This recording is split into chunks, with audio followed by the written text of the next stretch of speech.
welcome back. Sorry about the abrupt end of video 2. I was in the process of making that and realized I had enough for 2 videos. And I don't want them being more than 20-25 minutes long. They're just too long after that. So we're going to try to keep on that track, and hope you enjoy this one. This will be video number 3 in the Civil War series. Well, we'll look at least one letter from Philo Conklin, and his name is Conklin, not Conkling, as you will see in the book if you ever get to see the book. In the newspapers throughout, it was Conkling, but his gravestone says Conklin without the G, so a correction on that. From Alton, Mr. Editors, since the date of my last, nothing of particular note has transpired here. The romance of war is fast disappearing as the reality forces itself upon us. And the reality he's talking about is all the downtime the soldiers have between actions. And there's a lot of that. We have settled down to our regular rations, and though of not so good a quality or in as great variety as we would wish, they are eaten with a relish. Notwithstanding many unfavorable circumstances, the ardor for the men does not abate in the least, but on the contrary, the desire for active service is on the increase. We make considerable progress in drilling, and all wish to be as near perfect according to manual as possible. The health of the Logan County boys is good, with a few exceptions, and those are nothing of a serious nature. And I'll skip the more mundane paragraphs here. It says, on Friday morning we erected a flagpole 90 feet in height. The different companies were assembled about it, and a beautiful flag soon floated from the top, where it is now, and where it now catches the gleam of morning's first beam, as it caught the first breath of air and slowly and gladly unfurled to its full proportions. Colonel Cook gave the order, boys, 3 cheers for your country's flag. And such cheers. The good citizens of Alton were startled, the old prison walls fairly trembled, and I have no doubt that they convinced some of the secessionists on the other side of the river that the northern people will do something to save the country. We occasionally hear of secessionists in Logan County. It is only rumored that there are some of that class there, but we all hope it is not so. But if among you there should be any who at this stage of affairs uphold the desperate attempt to overthrow the government and institute a reign of anarchy and despotism, we depend on you to create a market for hemp. The course of Judge Douglas ought to satisfy all Democrats, and his position should be theirs, that while we will not allow any encroachment upon the constitutional rights of the South, we will never permit them to invade ours. Philo Conklin. You know, the real military actions didn't get started until spring of, or late winter of 1862. So these guys had to sit around for a long time before they got into any kind of military actions. Mr. Editors, the even tenor of camp life has hardly been disturbed by a single incident since I wrote you last, though there is always a variety enough to prevent a monotony, yet the occurrences are too trivial to transfer to paper. Last Saturday, a company from Alton left for Belveen, where they will go into camp. Leave was given to all of us in our mind for our own leave-taking in Lincoln. An immense crowd, ladies in great abundance. Same parting advice, be sure and shoot a secessionist, was frequently repeated. An amusing circumstance. They do get themselves in trouble from time to time, and this is one of them. An amusing circumstance occurred just before the cars left, and when they say cars, they're not talking about automobiles. Use the cars of the train. So a train is called cars. Some of the friends of the company had procured a cannon and were firing a parting salute as an old stern-wheeler was passing down the river on the Missouri side. She had passed nearly 1 mile below when she was seen to hoist the stars and stripes and put back to the levee. The captain did some tall talking when he found out the firing had no reference to his craft, and no fears were entertained that he carried anything of contraband. So, an unhappy steamboat captain. I wish in your paper to mention the unremitting kindness of the people here towards us. We literally enjoy the freedom of the city. Our hearts were made glad and our tables graced by a bountiful supply of lettuce sent to us by Mrs. Billings of this city. We will all remember her. At the officers' drill today, as we passed the schoolhouse, we were presented with a number of beautiful bouquets from the little misses at the school. We were immediately halted, presented arms, and gave 3 cheers as a return for their kindness. It seems as though young and old exerted themselves to do a kindness towards us. The ladies of the city contemplate making an immense picnic to which the whole regiment is to be involved. The boys are uncommonly well and all eager for news from old Logan. Philo Conkling. He gets a letter out about once a week. He can do that since they're not having military actions. He has time from enough each week to get a letter out. So this one is on the 20th of May. It says, another week still finds us in the same old quarters, contrary to numerous rumors in the camp to the effect that we will be ordered to St. Louis, Hannibal, or Cairo immediately. In spite of our anxiety to enter into active service, it does not seem to affect in the least our evening's duty or amusement, as it is no uncommon occurrence to have a prayer meeting, dance, and Negro concert all in successful operation at the same time. Now, when I said Negro there, that's not the word that was in the article, and that's not the word that was used. The N word that is, I'm a historical reporter. It is not my job to change history. I transcribed these articles just as they were in the paper, and that word is throughout the book. Among the stars who figure in the latter, and one who elicits the loudest applause, is Columbus Cox, formerly of Lincoln. Yesterday, a number of Lincoln Guards attended service at the Presbyterian Church at which Mr. Reverend Johnson of Atlanta officiated. Among those from our company who listened to him were quite a number who, when at home, are regular attendants at his church. The afternoon was devoted to the mournful, now this is where things get kind of sad. The afternoon was devoted to the mournful duty of escorting to the cars the remains of one of the members of the Elgin Company, who died at the hospital on Saturday. It being his first death here, unusual honors were paid. The flag at headquarters floating at half-mast, that of our own company draped in mourning. The hearse was drawn by 6 of his comrades, while the whole regiment marched in the procession. The slow and measured step, the indescribably mournful music, and above all, the fact that one of our number had been stricken down far from home while obeying the call for his country, caused a deep feeling of solemnity to pervade us all. Perhaps it would not be out of place to daguerreotype a portrait. Daguerreotype is an old photographic technique. A portion of the company at this time. Lieutenant Buzzard is in a comfortable position studying the Army regulations. Lieutenant Worthington in the officers' quarters, suffering from a slight cold.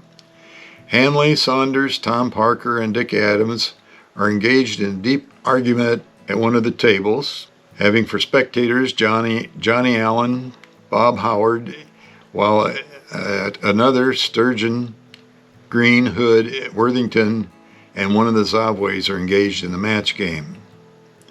John A. Smith is on his bed deep in the columns of the Missouri Democrat. Deskins have got hold of a novel and rolled in his blanket is lost to the outer world. Martini is vainly endeavoring to write a letter on the top of a keg. Webster, having just been relieved from his post as sergeant of the guard, sits by the fire, evidently thinking of home. Wright, who was on duty last night, is taking his sleep now. Meade, Dannel, Parrott, and Gordon are singing a new version of Dixie adapted to the Yankee land. Sergeant Smith is solitary and alone going through with the manual. Newton is instructing a squad of men, left shoulder shift arms. Around the fireplace are several cooks, Campbell, Moore, Skates, Turner, preparing supper. When you add to these the noise of 2 fiddles, 1 boxing match, and the invincible Plunkett singing his favorite song, you can form some idea of the quiet we enjoy here. And I kind of wondered how that fellow was actually sleeping. We are all well, with the exception of J.A. Jones, who is suffering from a slight attack of bilious fever. He is not seriously ill, and the doctor informs me today he is improving. News from Logan County is in great demand. If those who have friends here who would subscribe to the Herald and send it to them, I know the kindness would be appreciated. We are all on the tiptoe of expectation, having heard from some source of an intended excursion from Lincoln to this place. It is too good news to be true. I'll get to that in a second. For the benefit of those of our company who were rejected at Springfield, or of our county, who were rejected at Springfield, I would say that they are entitled to 1 month's pay, which they will receive as soon as Captain Estabrook can make the necessary arrangements. All of them had better send their names to him so that there will be no mistake. Now, the excursion from Lincoln they were talking about was put together by the civilians who we mentioned in the first video were visiting at Camp Du Bois, Henry Sturgis being one of them. There was a big article in the paper giving the particulars of what was needed to have happen so that there would be a big banquet for these guys, and the women sure came through. I mean, they had several crates of food that they had to ship to Camp Du Bois, and I have that article here with the names of all the ladies who participated in that. So if you would like to have a copy of that letter, I'd be glad to send it to you. The stirring war news of the past few days has aroused our martial spirit to the utmost. This is from Conklin again. It makes us more than ever anxious to share with our brethren in the East the glory and danger of active service against the enemies of our country. The unexpected news of the death of Colonel Ellsworth produced a sensation here. He had many personal friends and acquaintances in the camp here, and if ever an opportunity occurs, his death will be doubly avenged. You may not know, was a very close friend, and they thought of him almost as a son, and had spent a lot of time at the White House when he was in Washington, and he was killed trying to take down a Confederate flag on the southern side of the river, just outside of Washington, and his body laid in state in the White House. Saturday evening, it was rumored in the camp that several of the citizens of Lincoln had arrived on the evening train with a gift offering from the ladies of the Logan County to the members of the Yates Rangers and the Lincoln Guards. We had been so often deceived by rumors, but little reliance was placed on the report, and it was not until Messrs. Nicholson, Webster, McKenzie, and Fisk and Sturgis made their appearance, accompanied by a huge dray load of boxes, did we commence to anticipate the good time before us. Regular Army rations declined in value astonishingly, and sundry pieces of cold boiled beef and small loaves of bread, which had been carefully husbanded for Sunday's dinner were contemptuously thrown aside. After consultation, it was decided to serve up the contents in the shape of a grand dinner at Captain Holden's quarters on Sunday at 1 o'clock. All preliminary arrangements being made, inquiries in regard to friends at home answered, and fully posted up on the Logan County News, we retired to our quarters and then entered upon the regular camp sports, in which our visitors joined with as much zest as any of us. At 1 o'clock on Sunday, we were marched to the place designated, where we found 2 long tables beautifully spread, with everything that could tempt the appetite. We know the ladies at home would care well for us, but astonishment was no word to describe our feelings when we could see the extent of the liberality. We feel prouder of them than ever. Had they but sent us a crust of bread, it would have been welcome, but the profusion we received on Saturday caused feelings which we cannot express. With such assurances from them of their sympathy and approval of our cause, we feel that we must be victorious. Their approval makes hardship a pleasure and danger a pastime. We were soon arrayed around the tables, and after a few well-timed remarks from Colonel Wyatt, the order was given to fall to. Unlike some orders which we received while on drill, it needed no repetition, for we obeyed it with a promptness that would have made the best drilled veteran in camp stare. It would have amused you to have heard some of the remarks at the table. Some thought they could recognize the home taste in some of the articles, and one was certain that his mother made the cake which was disappearing so fast under his auspices. For once, since we left home, we had enough, and that of the best kind. It would be useless to particularize when everything was of first order, but as I have been requested to do so, I will return particular thanks for the contributions of boiled ham, baked fish, sweet butter, and homemade bread. The dinner passed off pleasantly. All were satisfied with the contributions from home, and we desire you, in the name of the company, to tender to the ladies our heartfelt thanks, and assure them that if we are the judge of their feelings by their kindness to us, we shall be stronger than ever for union when we get home. To Miss Cutter and the other ladies of this city who so kindly aided in setting and arranging the table, we feel deeply grateful, and we can assure our friends at home that we know from the uniform kindness we have received from the ladies here that we will be well taken care of. We are still enjoying the best of health, and by constant practice are progressing rapidly in our drill. We are now practicing in-field evolutions, the same as we would have to go through in case of battle. As most of the movements are made in double quick time, which is only a little slower than a run, and the temperature ranges from 85 to 90 degrees, you can judge as to whether we have warm times or not.